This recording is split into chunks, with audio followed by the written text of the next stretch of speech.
தேவனை அறிவிப்பது நம்முடைய மிகப்பெரிய ஒரு கடமையாக இருக்குது. இல்லை, நிறைய நேரங்களில் நிறைய மக்களுக்கு அவங்க காடுடைய கேரக்டர்ஸ் அறிவிங்க, காடை குறித்து சொல்லுங்க. அதுதான் பிரசங்கியாளர்களை கடவுள் சூஸ் பண்றாரு.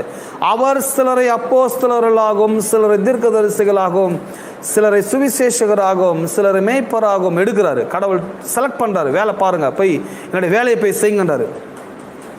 ஏன் வேலையை போய் செய்யுங்க, என்னை குறித்து எல்லாருக்கும் அறிவிங்கன்னு சொன்னா இவங்க என்ன பண்றாங்க, காடை குறித்து சொல்லுங்கப்பான்னு சொன்னா இவங்க பயோகிராஃபியை சொல்றாங்க, இவங்களுடைய டாக்குமெண்ட்ரியை சொல்றாங்க, இவங்க லைஃப் ஹிஸ்டரியை சொல்றாங்க. ஸோ பிரசங்கம், எல்லாம் பிரசங்கம்னா என்ன, முதல்ல அதை அவங்க மக்களுக்கு என்னன்னா, இதுக்கு பேரே என்னன்னா, இதுக்கு பேரை ஒரு பேர் வச்சுக்கிறாங்க தமிழ்ல, பிரசங்க பீடம். தமிழ்ல வச்சுக்கிற பேர் என்ன, பிரசங்க பீடம்.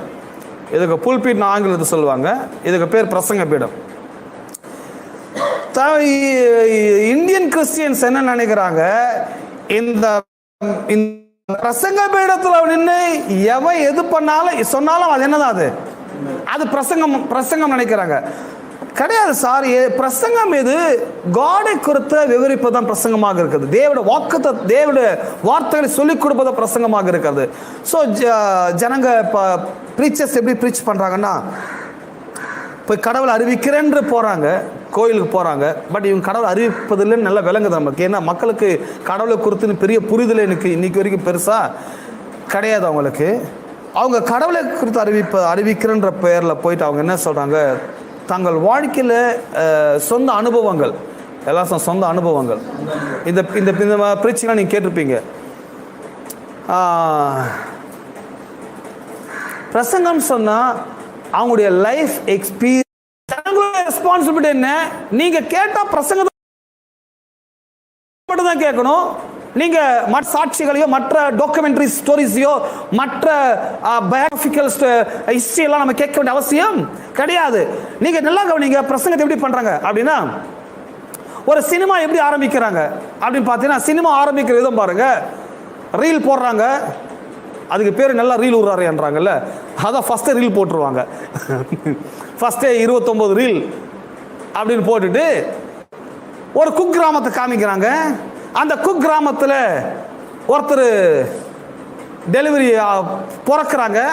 அந்த குக் கிராமத்தை பிறக்கிற அந்த குழந்தை அப்படியே அந்த சமுதாயத்தில் ஏழையாக வளர்க்கப்படுறாரு, சாப்பாடு தண்ணி இல்லாமல் வளர்றாரு. இதெல்லாம் காமிக்கிறாங்க அந்த படத்தில். காமிக்கும் போது சாப்பாடு தண்ணியில் வளர்றாங்க, ரொம்ப கஷ்டத்தில் வளர்றாங்க. அவங்க அம்மா செங்கல் சூழ் எங்கே வேலை பார்க்குறாங்க. இதுக்கப்புறம் அதை எங்கேயோ பள்ளிக்கூடத்தில் சேர்க்குறாங்க, பள்ளிக்கூடத்தை போய் படிக்கிறாங்க. அதுக்கப்புறம் டீனேஜில் பாவம் செய்கிறாங்க, பாவையாக கெட்டு போகிறாங்க, கெட்டு போய் பாவத்தில் போகிறாங்க, அப்புறம் திருடனாக மாறிடுறாங்க. இப்படியே கதை போகும்போது அதுக்கப்புறம் ஒரு நாள் கடவுள் அவர் சந்திக்கிறாரு. கடவுள் அதுக்கப்புறம் அவங்க திருந்திடுறாங்க, அப்போ நல்லவங்களா மாறிடுறாங்க. இப்போ நான் நல்லா இருக்கிறேன், இதுதான் என்னோட வாழ்க்கையில கடவுள் செஞ்ச அற்புதம் அப்படின்னு சொல்லி இதையே 1 மணி நேரமா அவங்க என்ன பண்றாங்க, ரீல ஓட்டுறாங்க. இவங்க கூட என்ன நினைக்கிறாங்க, அருமையான பிரசங்க. அந்த பிரசங்கியார் ஒருத்தர் வந்தாரு, அவர் வாழ்க்கையை கடவுளை குறித்து நல்லா சொன்னாரு. தப்பு, அவர் கடவுளை குறித்து சொல்லுங்க, அவருடைய வாழ்க்கையில் நடந்த அவருடைய வாழ்க்கையின் அனுபவத்தை தான் பேசியிருக்கிறார். நீங்க 1 மணி நேரம் கேட்டது கடவுளை பற்றியதல்ல, நீங்கள் 1 மணி நேரம் கேட்டது அவருடைய லைஃப் ஓன் எக்ஸ்பீரியன்ஸ், அவருடைய வாழ்க்கையில் நடந்த சொந்த அனுபவங்கள், அல்லது அவருடைய சொந்த டாக்குமெண்ட்ரி, அல்லது அவர்களுடைய சொந்த பயோகிராஃபி, அவருடைய சொந்த அனுபவங்களை தான் நீங்க என்ன பண்ணிருக்கீங்க 1 மணி நேரமா கேட்டு இருக்கிறீங்க. இந்த 1 மணி நேரம் இப்படி நீங்க கேட்டுக்கொண்டு இருந்ததுனால, இதனால உங்களுக்கு கடவுளை நீங்க அறிந்து கொள்ள முடியுமானா, நான் சொல்லுகிறேன், இதனால் நீங்கள் கடவுளை அறிந்து கொள்ளவே முடியாது. கடவுளை அறிந்து கொள்ளணும், கடவுளை பற்றியே நீங்க கேட்கணும். எதுவும் நம்புறீங்க? கடவுளை அறிந்து கொள்ளணும்னா நீங்க யாரை பற்றி மட்டும் தான் கேட்கணும், கடவுளை பற்றி மட்டும். அவருடைய கேரக்டர் என்ன, அவருடைய குணாதிசயம் என்ன, அவர் எப்படிப்பட்டவர். இது இங்க ரீல்லாம் ஓட்டு இருக்க முடியாது, இங்க லைஃப் ஹிஸ்டரியா சொல்லி இருக்க முடியாது, இங்க டாக்குமெண்டா சொல்ல முடியாது. இதுதான் பாருங்க, இது ஒரு ஊழியம் சொல்லி இன்னைக்கு நிறைய பேர் பண்றாங்க.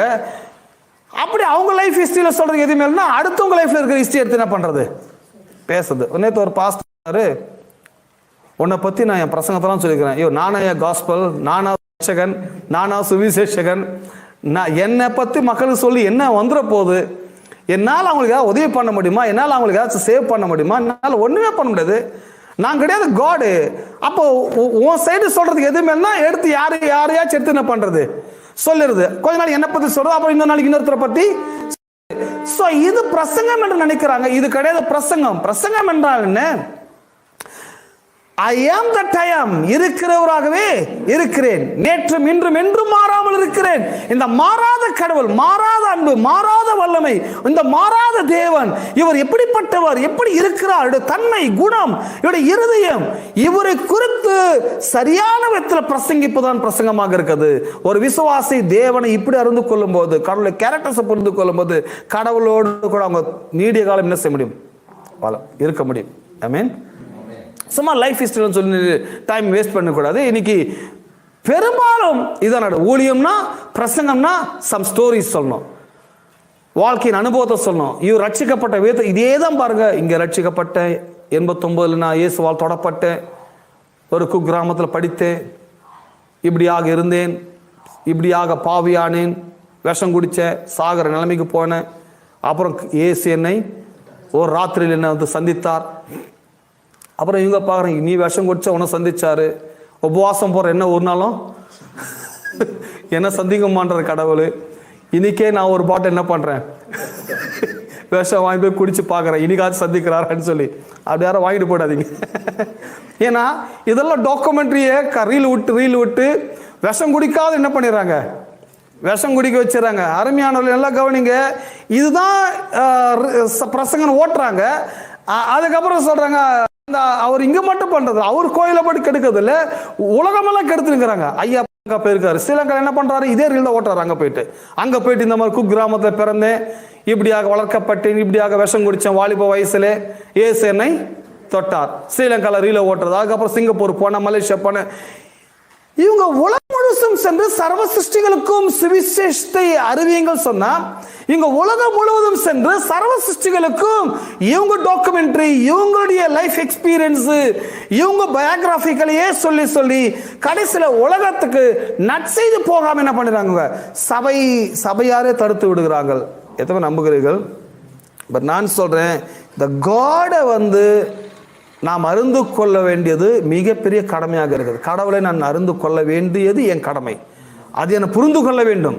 அதை சொல்ற இடம் ஒரு 50 கிலோமீட்டர் 100 கிலோமீட்டர் பரவாயில்ல, அங்கே போயாச்சும் என்ன பண்ணிடணும், நான் கடவுளை கற்றுக்கொள்ள வேண்டால் இந்த உலகத்திலே நான் உயிர் வாழுகிற நாளெல்லாம் எனக்கு துணையா இருக்கிறவர், எனக்கு உதவி செய்கிறவர், என்னை தேற்றுகிறவர்,